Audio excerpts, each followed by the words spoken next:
orang masuk dalam surga, maka derajat mereka di surga sesuai dengan amalan mereka selama di dunia. Allah Subhanahu wa taala berfirman, "Walikullin darajatum mimma amilu." Masing-masing mendapatkan derajat berdasarkan amalan-amalan mereka.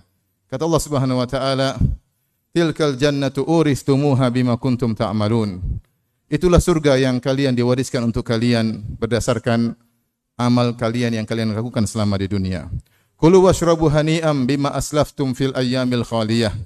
Di surga makanlah dan minumlah dengan sesuka hati kalian karena amalan-amalan yang kalian kerjakan selama di dunia. Udkhulul jannata bima kuntum ta'malun. Masuklah kalian ke dalam surga berdasarkan amalan kalian. Oleh karenanya, di dunia inilah darul amal. Di dunia adalah negeri untuk kita beramal sebanyak-banyaknya. Karena derajat surga tergantung dengan banyak sedikitnya amal seorang hamba. Selain kita fokus untuk beramal soleh, seorang juga harus berusaha menjaga amalnya agar tidak gugur dan tidak berkurang. Al-Imam Ibnu Qayyim rahimahullah dalam kitabnya Al-Wabilus Shayyib berkata, "Wa laisa sya'nu fil amal." Bukan perkara yang penting adalah masalah beramal saja. Wa innama sya'nu fi hifdzil amal mimma yufsiduhu aw yuhbituhu. Tetapi yang lebih penting adalah bagaimana menjaga amal agar amal tersebut tidak rusak dan tidak gugur. Apakah gugur secara total ataukah gugur sebagian? Dan perusak amal dan pembatal amal sangatlah banyak. Wa muhbitatul amal wa mufsidatuha akthar min an tuhsar. Kata Ibnu Qayyim rahimahullahu taala, sungguhnya penggugur amal dan perusak amal, pembatal amal sangatlah banyak. Pada kesempatan yang bahagia ini saya akan menyampaikan beberapa perusak atau pembatal amal yang harus kita waspadai agar kita bisa menyelamatkan amal kita yang merupakan modal dasar kita untuk di akhirat bertemu dengan Allah Subhanahu wa taala. Di antara pembatal-pembatal amal tentunya adalah syirik kepada Allah Subhanahu wa taala dengan berbagai macam modelnya. Siapa yang melakukan syirik akbar, maka seluruh amalnya akan gugur. Demikian juga kekufuran, kufur kepada Allah Subhanahu wa taala.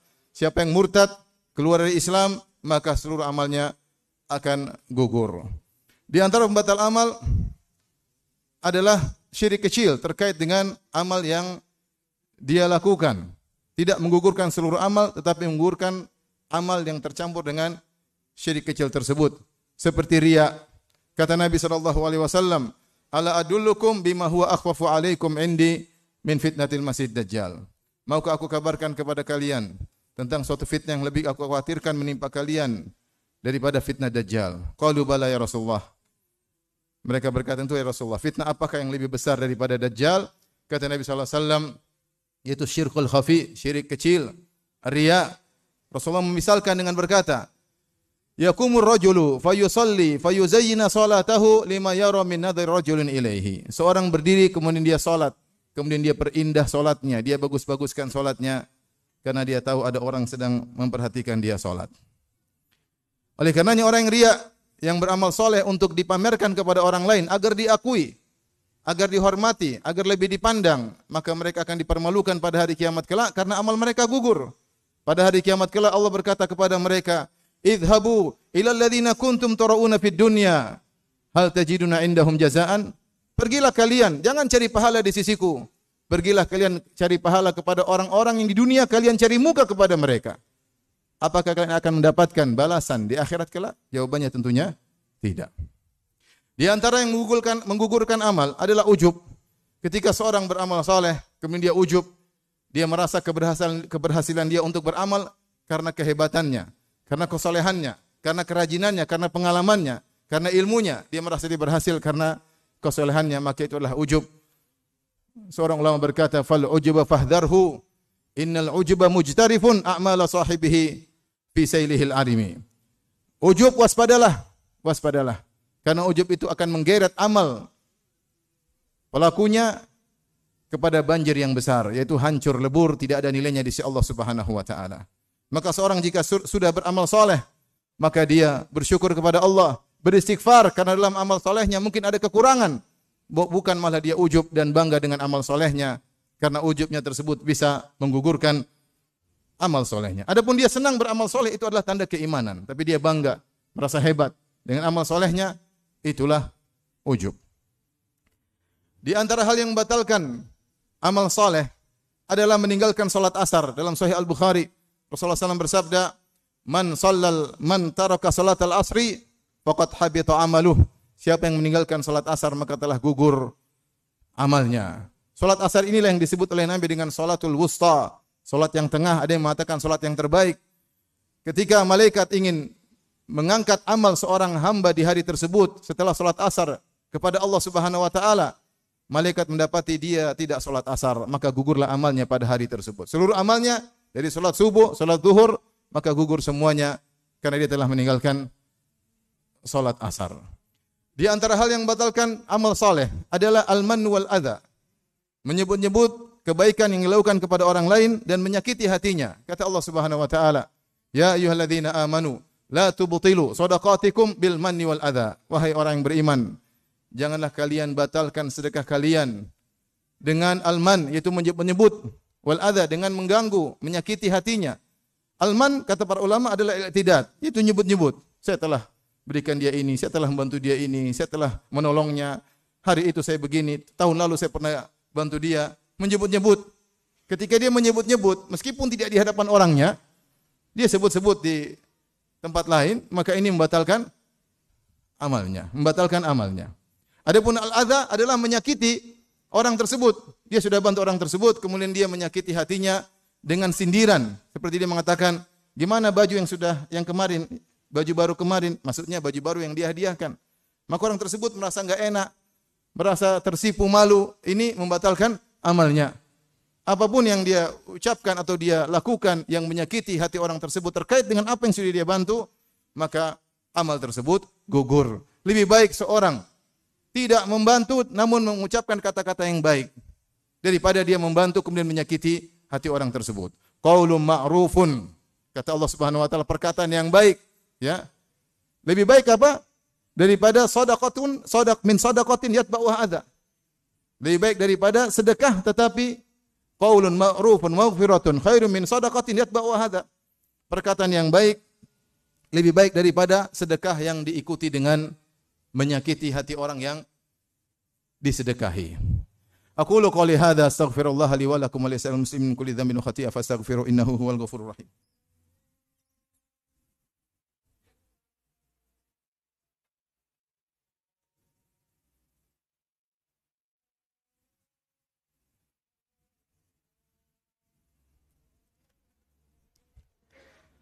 Alhamdulillahi ala ihsani wa syukru lahu ala taufiqihi wa amtinani wa asyhadu an la ilaha illallah wahdahu la syarika lahu ta'ziman li sya'nihi wa asyhadu anna Muhammadan abduhu wa rasuluhu da'ila ridwani. Allahumma salli alaihi wa ala alihi wa ashabi wa ikhwani.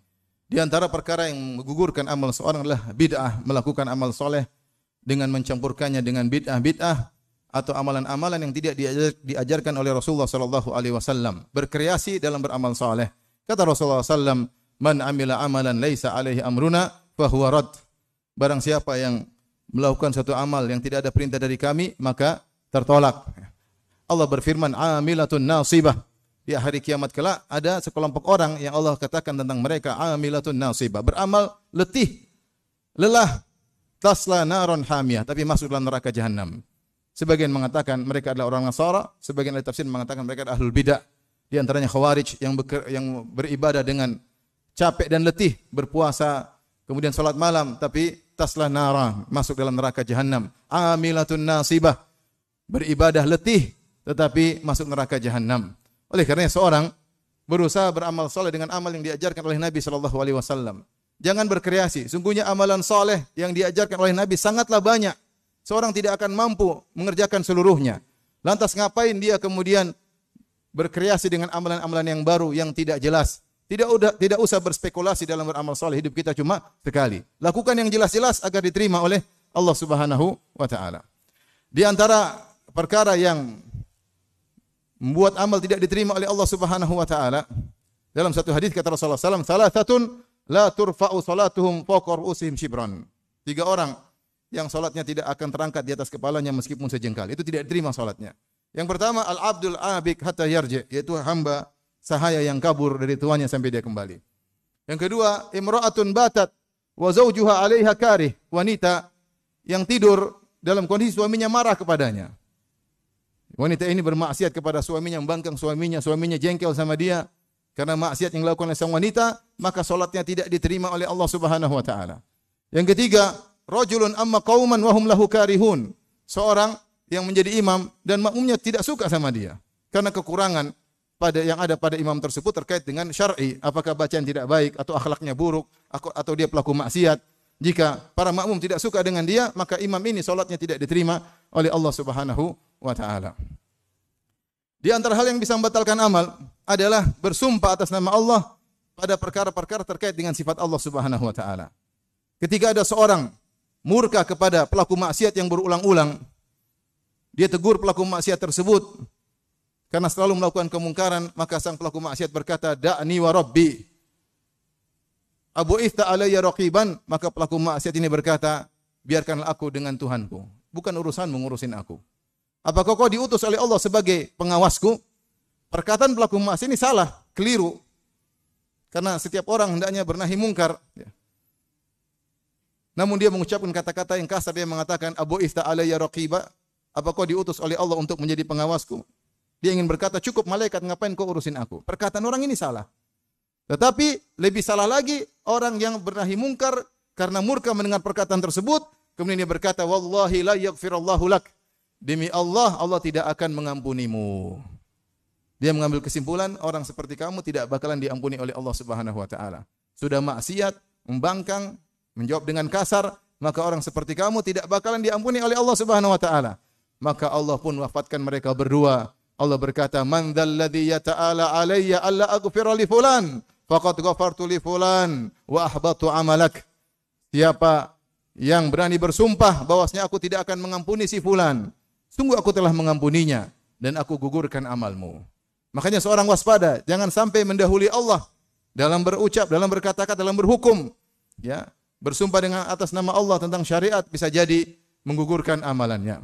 Di antara hal yang menggugurkan amalan adalah mengedepankan perkataan ustadz atau kiai atau ulama di atas hadis Rasulullah sallallahu alaihi wasallam. Allah Subhanahu wa taala berfirman, "Ya ayyuhalladzina amanu la tarfa'u aswatakum fawqa sautin nabi wa la tajharu lahu bil qawli ka jahri ba'dikum li ba'din an tahbata a'malukum wa antum la tash'urun." Kata Allah Subhanahu wa taala, wahai orang yang beriman, janganlah kalian angkat suara kalian di atas Nabi sallallahu alaihi wasallam. Dan jangan kalian berkata dengan kata-kata keras di hadapan Nabi sallallahu alaihi wasallam sebagaimana kalian berbicara di antara kalian. Kenapa? Antah bata amalukum wa antum la tash'urun. Bisa jadi gugur amalan kalian sementara kalian tidak sadar. Kata Imam Ibnu Qayyim rahimahullahu taala, jika mengangkat suara di hadapan Nabi sallallahu alaihi wasallam bisa menggugurkan amalan, apalagi menolak perkataan sabda Nabi, hadis Nabi sallallahu alaihi wasallam dengan berdalil dengan logika, dengan pendapat seseorang sementara hadis telah jelas. Hukumnya jelas jelaskan oleh para ulama, kemudian ditolak dengan akal, logika atau pendapat kiai atau pendapat ulama atau pendapat ustaz. Orang-orang seperti ini biasanya mereka merasa mereka pintar. Namun pada hakikatnya mereka adalah orang-orang yang tidak berakal. Makanya setelah itu Allah menyebutkan tentang mereka, kata Allah Subhanahu wa taala, "Innal ladzina yunadunaka min wara'il hujurati aktsaruhum la yaqilun." Sungguhnya orang-orang yang menyeru, bersuara keras memanggilmu wahai Rasulullah di balik hujurat, di balik rumahmu. Sungguhnya mereka, kebanyakan mereka tidak berakal. Mengeraskan suara di hadapan Nabi, kebanyakan orang tidak berakal. Mengedepankan perkataan manusia di hadapan perkataan Rasulullah SAW. Kebanyakan mereka tidak berakal meskipun mereka merasa diri mereka berakal. Yang terakhir yang saya sampaikan pada kesempatan kali ini, waspadalah dengan berbuat kezaliman. Sungguh banyak amal bisa gugur, ditransfer kepada orang-orang yang dizalimi. Kata Nabi SAW, "Atadruna manil muflis?" Tahukah kalian siapa yang bangkrut? Maka para sahabat menjawab, "Al-muflisu fina."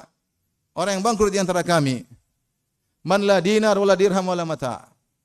Seorang yang tidak punya dinar, tidak punya dirham, tidak punya aset, itu orang yang bangkrut. Namun apa jawaban Nabi SAW? "Al-muflisu min ummati."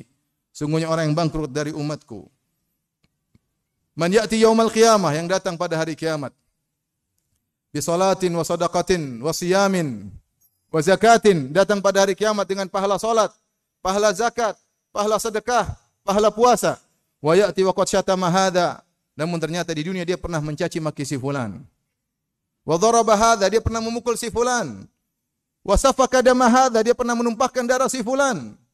Wa akala mala hadza, dia pernah memakan harta orang lain dengan cara yang haram. Fayu'ta hadza min hasanatihi, maka pahalanya diambil, digugurkan, diberikan kepada si fulan. Wa hadza min hasanatihi, kemudian pahalanya diberikan. Fa in faniyat hasanatuhu qabla an yuqdama alaihi, kalau ternyata pahalanya sudah habis sebelum dibayarkan kepada orang-orang dia zalimi, ukhidat min sayyiatihim, maka dosa-dosa orang yang dia zalimi tersebut diambil, faturihat alaihi, kemudian dilemparkan kepada dia, dipikulkan kepadanya, tsumma turiha finnar, kemudian dilemparkan ke neraka jahanam. Maka seorang pastikan dirinya ketika meninggal dunia tidak berbuat zalim kepada siapapun.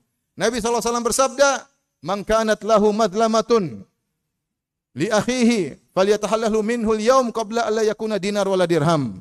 In kanat lahu amalun salih ukhidha minhu qadra madlamatihi." Siapa yang berbuat zalim kepada saudaranya, maka hendaknya dia minta dihalalkan. Hari ini, kata Nabi SAW, hari ini segera. Sebelum datang hari kiamat kelak, sebelum datang kematiannya, sebelum datang hari akhirat, ketika dinar dan dirham tidak ada lagi. Dia akan membayar kezalimannya dengan apa? Dengan kebaikannya. Kalau dia punya amal soleh, kalau punya, maka akan diambil amal solehnya berdasarkan kadar kezaliman yang dia lakukan, diberikan kepada orang yang dia zalimi tersebut. Semoga Allah Subhanahu wa taala menjaga amal kita dan menjauhkan kita dari hal-hal yang bisa membatalkan, menggugurkan dan mengurangi pahala amal soleh kita. Innallaha malaikatahu yusalluna 'alan nabi ya ayyuhalladzina amanu sallu 'alaihi wa sallimu taslima. Allahumma salli 'ala Muhammad wa 'ala ali Muhammad kama shallaita 'ala Ibrahim wa 'ala ali Ibrahim innaka Hamidum Majid. Wa barik 'ala Muhammad wa 'ala ali Muhammad kama barakta 'ala Ibrahim wa 'ala ali Ibrahim innaka Hamidum Majid. Allahumma ighfir lil muslimina wal muslimat wal mu'minina wal mu'minat al ahya'i minhum wal amwat innaka sami'un qaribun mujibu da'wat wa ya qadhiyal hajat. Allahumma ati nufusana taqwaha wa zakkiha anta khairu man zakkaha anta waliyuha maulaha. Allahumma inna na'udzubika an nusyrika bika syai'an na'lamuhu wa nastaghfiruka lima la na'lamuhu. Allahumma tahhir qulubana minan nifaq wa tahhir a'malana minar riya wa tahhir a'yunana minal khiyanah innaka ta'lamu kha'inatal a'yun wa ma tukhfis sudur. Rabbana zalamna anfusana wa illam taghfir lana wa tarhamna lanakunanna minal khasirin. Rabbana atina fid dunya hasanah wa fil akhirati hasanah wa qina adzaban nar wa aqimus shalah.